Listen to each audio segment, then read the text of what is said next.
Hello everyone, welcome back to my channel রূপসার রান্নাঘর। তো আমি আবারও হাজির হয়ে গেছি আপনাদের সঙ্গে একটা নতুন রেসিপি নিয়ে। আজকের রেসিপিটা হচ্ছে হাঁসের মাংস কষা। তো যারা বলে থাকেন যে হাঁসের মাংস খেতে সুস্বাদু নয় বা হাঁসের মাংস রান্না করার পরেও একটা আস্তে গন্ধ থেকে যায়, তারা আমার এই ভিডিওটা প্রথম থেকে শেষ পর্যন্ত দেখতে থাকুন। আশা করছি ভিডিওটা আপনাদের অনেকটাই কাজে আসবে। তো আমি এবার চলে যাচ্ছি রান্নাতে। তো হাঁসের মাংস কষার জন্য আমি এখানে নিয়ে নিয়েছি দুটো বড় সাইজের পেঁয়াজ। আমি পেঁয়াজগুলোকে এইভাবে কুচি করে কেটে নিয়েছি। আর নিয়েছি 5টা শুকনো লঙ্কা, নিয়েছি গোটা ধনিয়া, আর নিয়েছি গোটা জিরে। এবার এই সবকটার আমি একটা পেস্ট বানিয়ে নেব। আপনারা দেখতেই পাচ্ছেন এখানে আমি পেস্ট বানিয়ে নিয়েছি। তো এইভাবে যদি হাঁসের মাংস কষায় আপনারা শুকনো লঙ্কা এবং গোটা ধনিয়া, গোটা জিরে আর পেঁয়াজটাকে এইভাবে পেস্ট করে দেন, তাহলে কিন্তু হাঁসের মাংসের স্বাদ দ্বিগুণ বেড়ে যাবে এবং যে গ্রেভিটা হবে সেই গ্রেভিটাও খেতে দুর্দান্ত লাগবে। তো এই পেস্টটা এবার আমি সাইডে সরিয়ে রেখে দেবো। এরপর আমি এখানে নিয়ে নিয়েছি বড় চামচের 1 চামচ রসুন বাটা, বড় চামচের 2 চামচ আদা বাটা, 1 চামচ শাহি গরম মশলা, আর নিয়েছি 1.5 চামচ পরিমাণে হলুদ গুঁড়ো। এরপর আমি এখানে একটা হাঁসকে কেটে পরিষ্কার করে ধুয়ে নিয়েছি।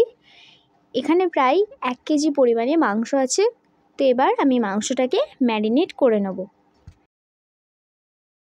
তো মাংসটাকে ম্যারিনেট করার জন্য আমি প্রথমেই যে পেস্টটা বানিয়েছিলাম সেটা মাংসের মধ্যে দিয়ে দিলাম। আর দিয়ে দিচ্ছি এখানে আদা রসুন বাটা, হলুদ গুঁড়ো আর শাহি গরম মশলা। আর এখানে আমি দিয়ে দেবো স্বাদ মতো লবণ। আপনারা চেষ্টা করবেন এখানে লবণটা সঠিক পরিমাণে দেওয়ার, কারণ এখানে লবণটা যদি ঠিকঠাকভাবে দেন তাহলে কিন্তু স্বাদটা খুব ভালো আসে। তো এবার এই সমস্ত মশলাগুলো দিয়ে আমি মাংসটাকে খুব ভালো করে চটকে চটকে মাখিয়ে নেব। এমনভাবে মাখাবো যাতে সমস্ত মশলা প্রত্যেকটা মাংসের গায়ে খুব ভালো মতো লেগে যায়। তো আমার মাখানো হয়ে গেছে। এবার আমি এটা ম্যারিনেশনের জন্য রেখে দেবো 1 ঘন্টা। মাংসটা আমার এখানে 1 ঘন্টা ম্যারিনেট করা হয়ে গেছে। এবার আমি গ্যাসের মধ্যে একটা পাত্র চাপিয়ে দিয়ে দিয়েছি এবং তার মধ্যে দিয়ে দিচ্ছি সর্ষের তেল। আমি এখানে 2 টেবিল চামচ পরিমাণে সর্ষের তেল দিয়েছি। সর্ষের তেলটা আমি এখানে কমই দিয়েছি, কারণ হাঁসের মাংস থেকে প্রচুর পরিমাণে তেল বেরোবে, তার জন্য আমি এখানে অল্প তেল দিয়েছি। এরপর এখানে আমি দিয়ে দেবো গরম মশলার ফোড়ন। গরম মশলার মধ্যে আমি নিয়েছি 3টে তেজপাতা, 6-7টা লবঙ্গ, 5টা এলাচ, আর নিয়েছি 4টে দারচিনি। আমি এখানে বেশি কিছু মশলা ব্যবহার করিনি, খুবই সামান্য কিছু ব্যবহার করেছি। তো এবার তেলের মধ্যে আমি দিয়ে দেবো এই সমস্ত মশলাগুলোকে। আমি এইগুলোকে 5-6 সেকেন্ডের মতো ভেজে নেব। খুব বেশি এখানে ভাজবো না, খুব বেশি ভাজলে এর ফ্লেভারটা নষ্ট হয়ে যেতে পারে। তো একটু ভেজে নিয়ে আমি এর মধ্যে দিয়ে দেবো পেঁয়াজ কুচি। পেঁয়াজ কুচিগুলো আমি একটু লাল করে ভেজে নেব। খুব বেশিও পেঁয়াজগুলোকে ভাজবো না, একটু বাদামি বর্ণ হয়ে গেলেই পেঁয়াজটা ভাজা হয়ে যাবে। তো আপনারা দেখতেই পাচ্ছেন এখানে আমার পেঁয়াজটা ভাজা হয়ে গেছে। এবার আমি এর মধ্যে দিয়ে দেবো ম্যারিনেট করে রাখা মাংসগুলোকে। এবার মাংসগুলোকে দেওয়ার পর মাংসটাকে আমি খুব ভালো করে একটু নাড়াচাড়া করে নেব, যাতে সমস্ত উপকরণগুলো মাংসের মধ্যে খুব ভালোভাবে মিশে যায়। আমার মাংসটা এখানে মশলার সঙ্গে খুব ভালো মতো মেশানো হয়ে গেছে। এবার আমি এটাকে ঢাকা দিয়ে রান্না করে নেব 20 মিনিটের জন্য। আমি এখানে গ্যাসের ফ্লেমটাকে মিডিয়াম আঁচে রেখে দেবো। তো আমি ফিরে আসছি 20 মিনিট পর। তো আমি চলে এসেছি 20 মিনিট পর। এবার আমি ঢাকনাটাকে খুলে নিচ্ছি।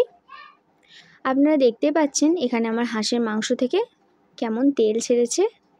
তো আমি একটু নাড়াচাড়া করে নিচ্ছি 20 মিনিট পর ঢাকনাটা খুলে, নাহলে তলায় লেগে যেতে পারে। তো একটু নাড়াচাড়া করে নিয়ে আমি আবারও মাংসটাকে ঢাকনা চাপা দিয়ে দেবো 15 মিনিটের জন্য। তো 15 মিনিট পর আমি ঢাকনাটা খুলে নিয়েছি। আপনারা এখানে দেখতে পাচ্ছেন হাঁসের মাংস থেকে সম্পূর্ণ জলটা এখানে বেরিয়ে গেছে। এবার এই সময় আমি হাঁসের মাংসটাকে ভালো করে কষিয়ে নেব। আমি এখানে মাংসটাকে 30 মিনিট মতো কষিয়ে নিয়েছি। আপনারা কিভাবে বুঝবেন যে হাঁসের মাংসটা কষানো হয়ে গেছে?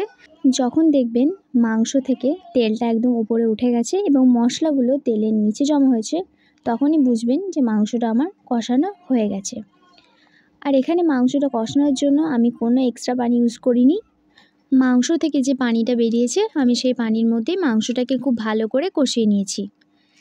এবার মাংসটা আমার কষানো হয়ে গেছে। এই পর্যায়ে এসে আমি রান্নাটার টেস্ট একদম ঠিকঠাক হয়েছে কিনা চেক করে নেব। আমার এখানে ঝালটা একটু কম হয়েছিল, তাই আমি এখানে আবার লঙ্কার গুঁড়ো অ্যাড করেছি। আপনারা আপনাদের স্বাদ মতো মশলা অ্যাড করতে পারেন। তো এবার আমি মাংসটাকে একটু খুব ভালো করে নাড়াচাড়া করে নেব। মাংসটা আমার এখানে খুব ভালো করে নাড়াচাড়া করা হয়ে গেছে। এবার আমি এর উপর থেকে দিয়ে দেবো গরম জল। এখানে গরম জল দিলে মাংসটা খুব ভালো এবং তাড়াতাড়ি সিদ্ধ হয়ে যায়, আর এখানে গ্রেভিটাও স্মুথ হয়। তার জন্য আমি এখানে গরম জল দিয়ে দিয়েছি। আপনারা চাইলে এখানে ঠান্ডা জলও ব্যবহার করতে পারেন। গরম জল দিয়ে আমি মাংসটাকে 10 মিনিটের জন্য এইভাবে ঢাকনা খোলা অবস্থায় নাড়াচাড়া করে নেব। মাংসটা এখানে সিদ্ধ হওয়ার জন্য যতটা পরিমাণে জলের প্রয়োজন আমি ততটা পরিমাণে এখানে জল অ্যাড করেছি। এবার আমি এর মধ্যে ঢাকনা চাপা দিয়ে দেবো 15 মিনিটের জন্য। আর এই পর্যায়ে গ্যাসের ফ্লেমটাকে আমি একদম মিডিয়ামে রেখে দেবো, কারণ মিডিয়াম আঁচে রান্না করলে মাংসের মধ্যে মশলাগুলো খুব ভালো মতো ঢুকে যাবে এবং মাংসের মধ্যে কোনো আষ্টে গন্ধও থাকবে না। তো আমি 15 মিনিট পর ঢাকনা খুলে নিয়েছি। এবার আমি মাংসটাকে একটু নাড়াচাড়া করে দেবো। তো মাংসটা আমি এখানে একটু নাড়াচাড়া করে নিয়েছি। আমার মাংসটা খুব ভালো মতো সিদ্ধ হয়ে গেছে।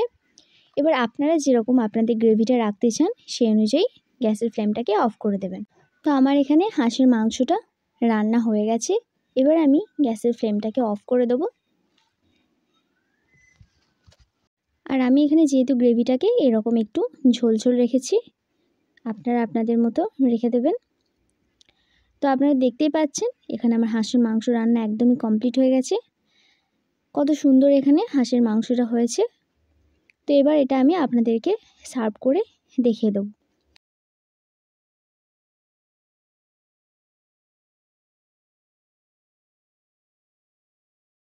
তো এই যে আমি একটা প্লেটের মধ্যে মাংসটাকে সার্ভ করে নিয়েছি, আপনারা দেখতেই পাচ্ছেন।